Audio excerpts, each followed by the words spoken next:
Hello students, welcome to Nimbus Learning powered by Engineers Academy. आज के इस video में हम चर्चा करने वाले हैं जेपीएससी की, झारखंड पब्लिक सर्विस कमीशन। जैसा कि आपको पता है 2019 में जो असिस्टेंट इंजीनियर की वैकेंसी आई थी, उसके बाद में अब आपको 2026 में नई सौगात मिलने वाली है। झारखंड के ऐसे बच्चे जो कि इस एग्ज़ाम के लिए तैयारी कर रहे हैं, जिनका सपना है असिस्टेंट इंजीनियर बनना, उन सब के लिए सुरबुराहट स्टार्ट हो गई है वैकेंसीज की। जैसा कि आपको पता है, अभी हाल ही में एक दो न्यूज़पेपर में भी ये खबरें छपी हैं कि राज्य में अभियंता नियुक्ति एवं सेवा शर्त नियमावली लागू, अब भरेंगे रिक्त पद। आपको पता होगा कि 22 जनवरी को नियमावली आ गई है अभी, और नियमावली में उन्होंने पेपर के बारे में भी, एग्जाम के बारे में भी, और भी जितनी जो असिस्टेंट इंजीनियर से रिलेटेड चीज़ें हैं वो सब की सब उन्होंने दी हैं। इस वीडियो के डिस्क्रिप्शन में उस नियमावली का पीडीएफ भी हमने आपके साथ अटैच किया है, आप उसको देख सकते हैं। यही नहीं, दूसरे खबर में ये भी छपा है कि सीएम के दूरदर्शी निर्णय से अभियंताओं को मिलेगा न्याय। क्योंकि बहुत दिनों से चर्चा चल रही थी कि असिस्टेंट इंजीनियर का रिक्रूटमेंट कब होगा, 2019 के बाद में 26, काफ़ी टाइम हो गया, तो अब ये लगभग लाइन क्लियर हो चुकी है।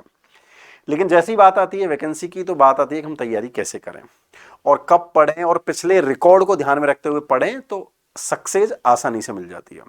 उसके लिए आपको समझना होगा प्रीवियसली रिकॉर्ड, जो 2019 में रिकॉर्ड रहा है। आपको पता है कि 2019 में जब ये वैकेंसीज आई थी तो 637 वैकेंसीज आई थी, जिनमें मेजर जो वैकेंसीज थी 542 वो सिविल इंजीनियरिंग के लिए, और 95 वैकेंसीज जो थी वो थी मैकेनिकल इंजीनियरिंग के लिए। इस बार जो वैकेंसीज है वो मैकेनिकल, इलेक्ट्रिकल और सिविल तीनों के लिए प्रपोज्ड हैं, जिनमें मैक्सिमम वैकेंसी तो ऑब्वियसली लगभग 85 टू 90% वैकेंसी जो है वो सिविल इंजीनियरिंग की रहने वाली है, और 10 से 15% के बीच में इलेक्ट्रिकल और मैकेनिकल की वैकेंसीज रहने वाली। तो बच्चों, अब 2019 वाला पैटर्न आप याद कर लीजिए। जब 2019 में एग्जाम हुआ था जेपीएससी एई का, उस टाइम पर आपको ध्यान है कि 15 अक्टूबर को फॉर्म्स आए थे।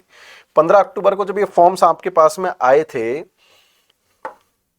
यहां पर, उसके बाद में 21 नवंबर को इसकी लास्ट डेट थी, और 19 जनवरी को ये एग्जाम हो गया था। मतलब हम इस पूरी इंटायर स्टोरी को देखेंगे, जब प्री की स्टोरी को देखेंगे तो प्री में आपको 90 डेज का आपको टाइम मिला था, 90 दिनों में पूरा का पूरा एग्जाम हो गया था। लेकिन स्टोरी यहां पर खत्म नहीं हो रही, लेकिन जनवरी के बाद में अगली साल अक्टूबर में जाके मेंस हुआ था, और मेंस में जाने के लिए 18 महीने का टाइम मिल गया था आपको आराम से। फिर उसके बाद में इंटरव्यू हुआ था।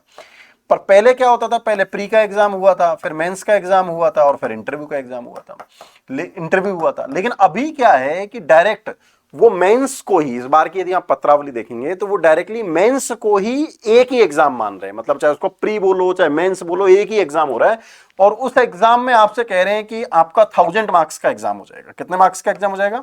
1000 मार्क्स का एग्जाम हो जाएगा, जिसमें आपसे जीके प्लस इंग्लिश आपके पास में 200 मार्क्स कह रहे हैं। फिर टेक्निकल 1 और टेक्निकल 2 जो आपका है वो 400 मार्क्स का है, 200 मार्क्स का, तो ये 600 मार्क्स। और फिर टेक्निकल 1 टेक्निकल 2 का सब्जेक्टिव पेपर, वो भी 200 मार्क्स का है, तो टोटल 1000 मार्क्स का हो गया। अब उसको आप एक ही पेपर मान लीजिए पूरा का पूरा, मतलब ऐसा प्री ना मान के, वो मेंस में ही पूरा का पूरा कंबाइंड हो गया 1000 मार्क्स का, और उसके बाद में 200 मार्क्स का आपका इंटरव्यू हो जाएगा। तो इस बार की जो पिक्चर है वो 2019 से अलग है पिक्चर।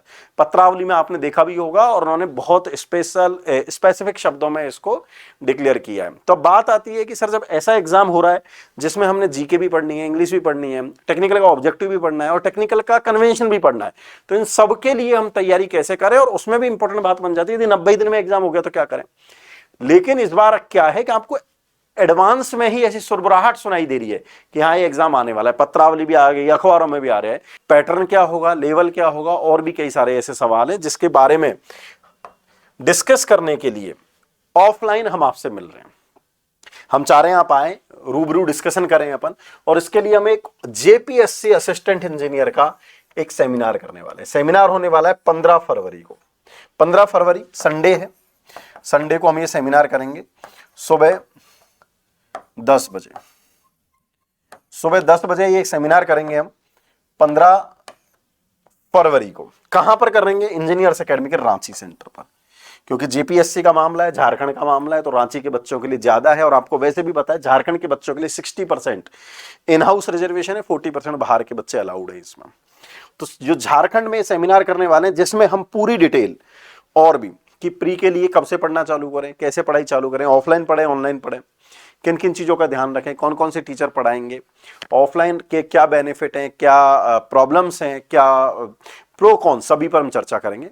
तो यदि आप इंटरेस्टेड हैं टीचर्स से मिलने में, इंजीनियर्स एकेडमी की टीम से मिलने में, तो आप इनवाइटेड हैं 15 फरवरी को संडे को सुबह 11 बजे रांची सेंटर पर।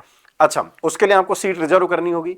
सीट रिजर्व करने के लिए डिस्क्रिप्शन में हमने गूगल फॉर्म दिया है, गूगल फॉर्म फिल कर दें, then you will get confirmation call, और फिर आप वहां पर आएँ और आप अपने मन के सारे सवालों को भी लेकर आएँ, जिससे कि अपन चर्चा कर सकें और तैयारी करें, ताकि आपका सपना जो जेपीएससी की वैकेंसी आएगी उसमें आप क्लियर कर सकें, आप अपने सपनों को साकार कर सकें, माता पिता का सपना भी आप पूरा कर सकें, आपने जो अकेले में बैठ के सपने देखें वो भी आपके पूरे हो सकें। All the best. आप इस सेमिनार में आए और अपनी सारी शंकाओं को दूर करें। और ज़्यादा जानकारी के लिए यदि आपको कुछ और डिटेल चाहिए तो आप हमारे रांची सेंटर के हेल्पलाइन नंबर 72399022 या 72399033 पर भी बात कर सकते हैं। सेमिनार में वंस अगेन बोल रहा हूँ, सेमिनार में आने के लिए register yourself in the given below link of Google form. Once again, all the best from the entire team of Engineers Academy and Nimbus Learning. Thank you.